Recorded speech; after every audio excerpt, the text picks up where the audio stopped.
25 जून 1975, जब राष्ट्र के सबसे बड़े सेवक ने सत्ता के लोभ में राष्ट्र को ही अंधकार में धकेल दिया, लोकतांत्रिक व्यवस्था को नुकसान पहुंचाने का प्रयास किया गया। जनता के अधिकार और प्रेस की स्वतंत्रता छीन ली गई। वरिष्ठ पत्रकारों को जेल में ठूंस दिया गया। जो पत्र प्रकाशित हो रहे थे उनमें सरकार की अनुमति प्राप्त समाचार ही छापे जा रहे थे। स्पष्ट है कि समाचारों में सत्यता का अभाव हो चला था। इसका विरोध कुछ समाचार पत्रों में मुख्य पृष्ठ को खाली छोड़कर जताया गया। ऐसे विकट समय में स्वयंसेवक ही थे जिन्होंने कलम के सच्चे सिपाही का धर्म निभाया। उसी दिन के जनसत्ता इंडियन एक्सप्रेस ने अपना जो संपादकीय कॉलम है वो खाली छोड़ा।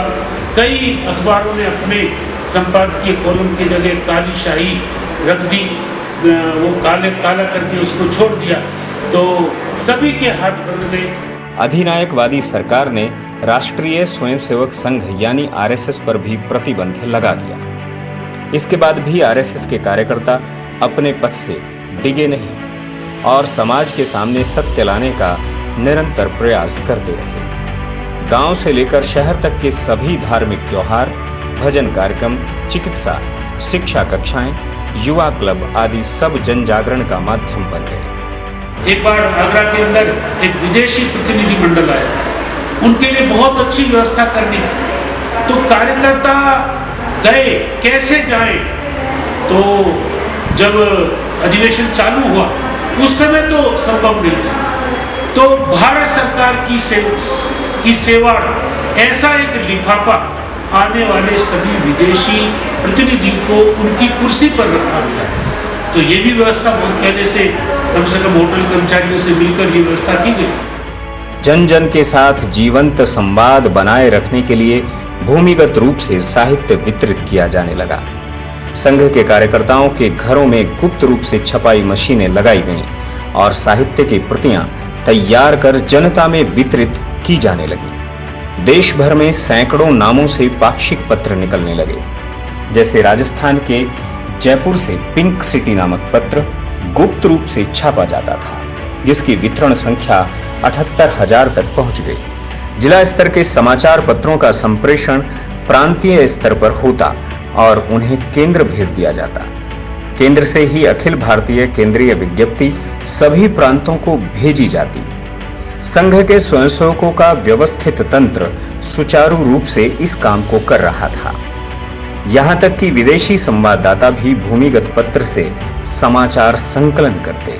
सैग्लोस्टाइल करके एक मशीन खरीदी गई थी, उससे और 1 पेज 2 पेज का समाचार, किसी का नाम सच्चाई लिख दिया, किसी का संघर्ष लिख दिया, किसी का ललकार लिख दिया, और उसको लेकर के हम यहाँ प्रबुद्ध लोगों को बांटते थे।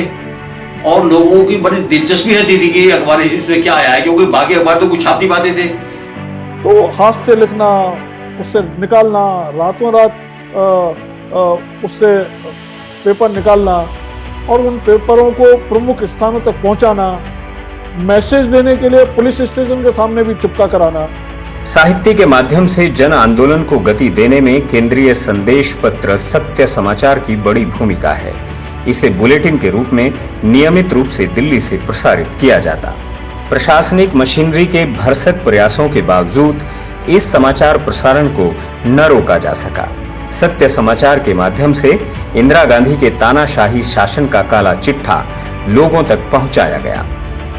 डॉक्टर सुब्रमण्यम स्वामी और मकरंद देसाई, ये 2 संघ के कार्यकर्ता गए थे और इन्होंने अमेरिका में फ्रेंड्स ऑफ इंडिया इंटरनेशनल इस संस्था की स्थापना की और उसका एक सत्यवाणी नाम का पत्र निकाला।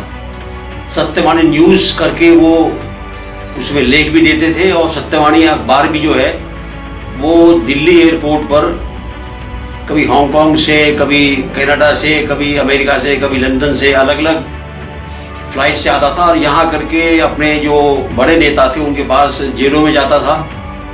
भूमिगत स्वयंसेवक सच्चे पत्रकार का धर्म तब निभा रहे थे जब संघ सीधे सीधे प्रशासनिक अधिकारियों के निशाने पर था। इतना ही नहीं, लगभग 1 लाख से अधिक स्वयंसेवकों को जेल भेजा जा चुका था। हम पहले भी बता चुके हैं कि संघ कार्यकर्ता त्याग, समर्पण, साहस और संकल्प की प्रतिमूर्ति होते हैं, जो संघ की शाखा रूपी भट्टी में तैयार किए जाते हैं। ऐसे वीर युवाओं को झुका पाना, उनका संकल्प तोड़ पाना संभव नहीं है। संघ की इसी शक्ति ने इंदिरा गांधी को कमजोर साबित कर दिया। आज हमारा ध्यान बार बार लोकनायक जयप्रकाश नारायण की ओर जा रहा है। हम सोचते थे, हम चाहते थे वो प्रातः काल हमें आशीर्वाद देने के लिए हमारे बीच में हो, लेकिन ऐसा संभव नहीं हो सका। उनका संदेश सवेरे पढ़कर सुनाया गया। वो हजारों मील दूर हमसे बैठे हैं, लेकिन वो जहां कहीं हैं, आज वो प्रसन्न होंगे और हमें भी गर्व और गौरव का अनुभव हो रहा है कि हमने उनकी कल्पना की पार्टी को आज विधिवत स्थापित कर दिया है। महंगाई और भ्रष्टाचार के विरोध से आरंभ हुआ इंदिरा गांधी के विरुद्ध आंदोलन अब लोगों के मन में इंदिरा के प्रति नफरत भरने लगा। जेपी आंदोलन के अतिरिक्त इसकी एक झलक तब भी देखने को मिली जब आपातकाल के बाद जेल से निकलने के बाद अटल बिहारी वाजपेयी दिल्ली के रामलीला मैदान में बने मंच पर पहुंचे और स्वरचित 3 पंक्तियों के माध्यम से अपनी बात जनता के सामने रखी। इन 3 पंक्तियों में बेड़ियों में जकड़ी तत्कालीन भारत मां की पूरी पीड़ा थी। वे पंक्तियां थी, बड़ी मुद्दत के बाद मिले हैं दीवाने, कहने सुनने को बहुत से हैं अफसाने, खुली हवा में जरा सांस तो ले लें, कब तक रहेगी आजादी कौन जाने।